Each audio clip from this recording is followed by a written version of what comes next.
En menos de un mes hemos celebrado cosas muy importantes.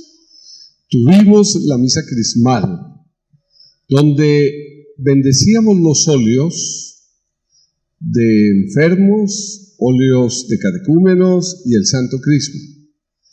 Celebramos la Semana Santa con todos esos bellos momentos del Domingo de Ramos, del Jueves Santo, Jueves Sacerdotal, Jueves de la Eucaristía, Jueves de la Caridad, el viernes con la liturgia de la Pasión del Señor y la oración universal y la adoración de la Santa Cruz, y el sábado por la noche con el día más solemne y la celebración más importante de todas, la Vigilia Pascual, donde proclamábamos a Jesucristo vivo con la ceremonia de la luz, la escucha de la palabra del Señor desde la creación hasta nuestra salvación, después con la renovación bautismal y después con la Eucaristía. Y el domingo continuábamos con toda esa semana pasada, toda una semana de prolongación, si así pudiéramos decir, de la alegría de la Pascua. Y hoy, en esta fiesta de un hombre a quien poco invocamos, que quizás poco conocemos, tal vez poco amamos y admiramos, porque de él no se habla en que haya dicho ninguna palabrita. Entonces, como era como silencioso, parecía que no hiciera nada. San José. Pero es tan importante su figura de José, que es capaz de jugarse la vida cambiando sus planes por vivir una vida familiar y sacar adelante a ese tesoro de María, que también era de él como padre putativo, a través de su trabajo, de su enseñanza, de su cordialidad, de la vivencia de un hogar armónico, y a punta de su carpintería, donde involucró seguramente a Jesús desde muy pequeño, en que le ayudara pasándole tablitas o herramientas, y después tanto que Jesús se dice de él también que era el carpintero. Este José, ojalá sirva para todos nosotros de imagen de verdad de un hombre fiel y trabajador que sacó adelante su hogar. Y me parece muy pertinente que en este día de la ordenación de estos tres esposos, que con su trabajo y en compañía de su mujer llevan adelante sus hogares, tengan la posibilidad de recibir por la imposición de las manos el don del diaconado, para seguir siendo excelentes esposos y padres, pero también excelentes servidores. Lo mismo ustedes, Julio, Pedro y Azarías, que se preparan con la candidatura al electorado y el acolitado a este ministerio. Entonces es muy importante que la figura de San José la tengan ustedes como esa figura que los inspira como papás y como trabajadores. Quienes invocan a San José saben que le pueden poner su hogar bajo su protección, y en momentos de crisis económicas o lo que sea, algo pasa, pero San José mete su manita. Lo que pasa es que lo invocamos poco. Lo que pasa es que como que lo imitamos poco en esa docilidad de respuesta a Dios. Y San José se tiene que convertir, ojalá para todos nosotros, en esa figura discreta, silenciosa, pero fiel y responsable a la labor y misión que se le encomendó. Cuando él pensaba salir corriendo, se dio cuenta de que María estaba embarazada y él dijo que ella se encargue de resolver su problema. El niño no es mío, mire a ver qué va a hacer. Y sin embargo, Dios le dice: no, Señor, a ti te necesito lo que María hay en sus entrañas es por poder del Espíritu, y tú le pondrás nombre, Jesús. Y ponerle nombre era responsabilizar desde lo más profundo a la persona que se le ponía nombre para acompañarlo en su realización. Si nos fijamos en las lecturas de hoy, uno podría decir, bueno, ¿qué son los diáconos? Allí, en ese capítulo 6 de los Hechos de los Apóstoles, se ve la necesidad de dos cosas, y por eso van surgiendo en la iglesia, en el orden sacerdotal, 3 grados. El de diáconos que se dedican fundamentalmente al servicio de los pobres, de las mesas, de la administración, de los bienes.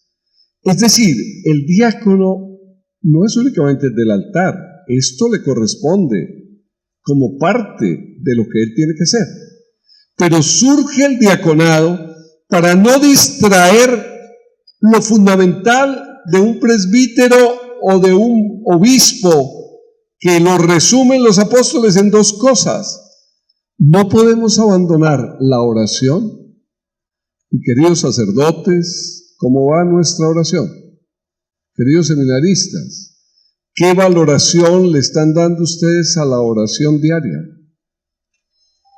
La oración por el pueblo de Dios, la oración de asimilación de la palabra de Dios, la oración de encuentro con el Señor, porque es lo que va a hacer que la palabra, que es lo otro que ellos dicen, y no podemos dejar del ministerio de la predicación y de la palabra de Dios, tenga efecto. La fuerza de la oración, en donde uno va asimilando la palabra de Dios, se convierte en una realidad muy importante.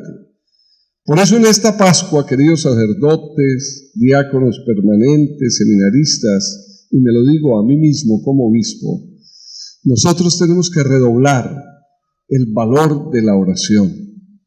Esa oración que trae gracias abundantes de Dios para el pueblo.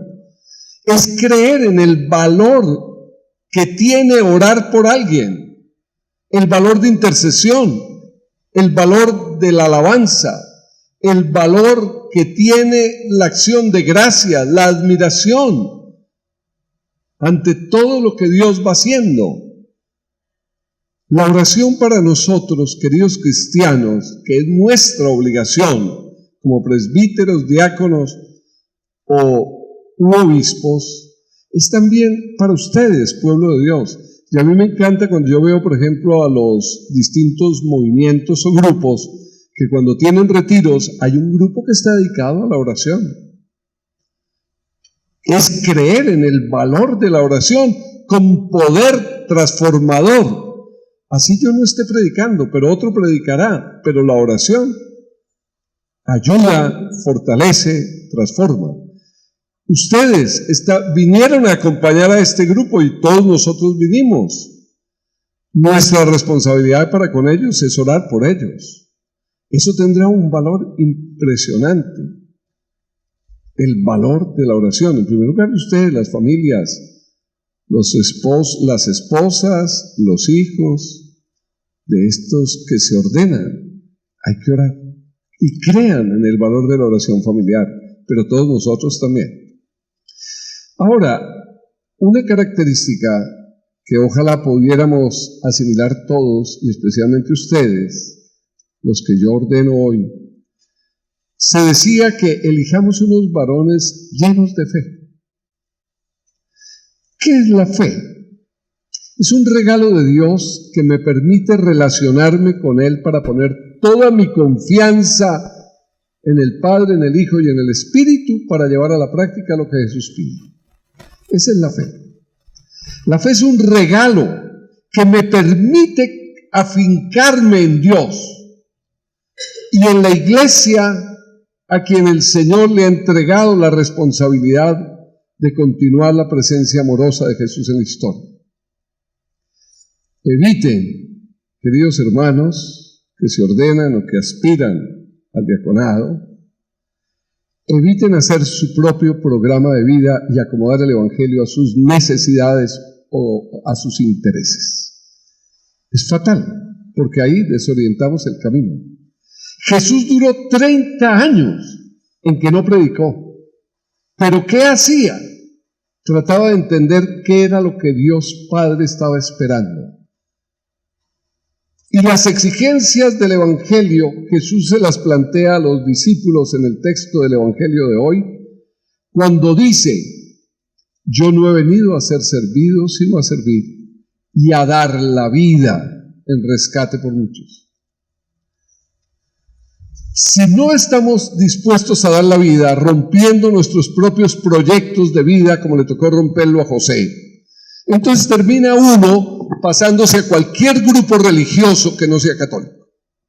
Porque allí yo satisfago mis necesidades, mi plan. Y entonces es gravísimo, porque me voy apartando de la fe católica, de la auténtica fe de los discípulos, que con Pedro a la cabeza queremos entregarle la vida con el Señor a su pueblo, a predicar y a orar. Queridos hermanos, no es lo mismo. Cuando a uno le dicen que todo es lo mismo, no es lo mismo. Cualquier grupo religioso, lo respetamos. Yo respeto profundamente el que toma una opción distinta a la católica, pero que no nos digan que es lo mismo, y que lo mismo es estar aquí o allá. No es lo mismo. No nos dejemos confundir. Por eso, morir a nosotros mismos es la única condición para que el Señor de verdad haga de nosotros personas dignas de credibilidad. Elijan unos hombres llenos de fe, pero también de Espíritu Santo. De Espíritu Santo. Hoy, con la imposición de las manos, yo les daré el Espíritu Santo. Para mí es emocionante poner las manos, porque indigno como soy, sin embargo sé que el Señor me ha entregado su Espíritu no para guardarlo, para darlo. Y se da en cada sacramento, desde el bautismo hasta la unción de los enfermos, o en el sacramento de la ordenación, o de la Eucaristía, o del perdón de los pecados, o de la confirmación. Pero este Espíritu Santo que ustedes van a recibir pone un sello en su interior, pone un sello en su corazón. Que ese Espíritu sea el que los mueva como movió a Esteban, protomártir, como movió a Felipe a ser audaz para acercarse al secretario de la reina de Candace, este eunuco que bajaba de Jerusalén a Gaza e iba leyendo la Escritura, pero no entendía. Que ustedes le puedan ayudar al pueblo de Dios a entender la palabra con el poder del Espíritu en ustedes.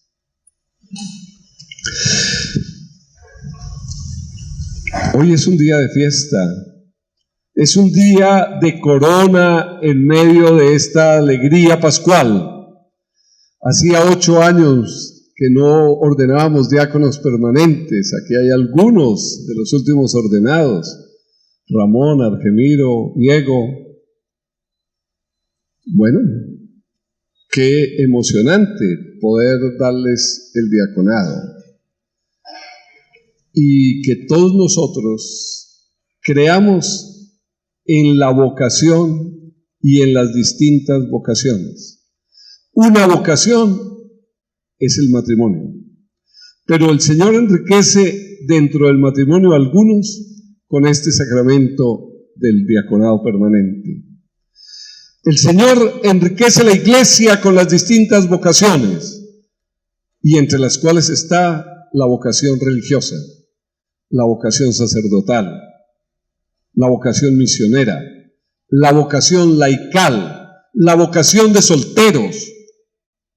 Son vocaciones. Hay gente que no se casa y que tiene su responsabilidad como soltero y que valore su responsabilidad. Lo importante como San José es descubrir qué me dice Dios y qué espera el Señor de mí, aunque eso cambie mis planes o no realice aquello que era mi proyecto personal. Hay que sintonizar el proyecto de Dios con mi proyecto propio. Que María y San José y la Sagrada Familia bendiga nuestra comunidad y los bendiga a ustedes, queridos diáconos.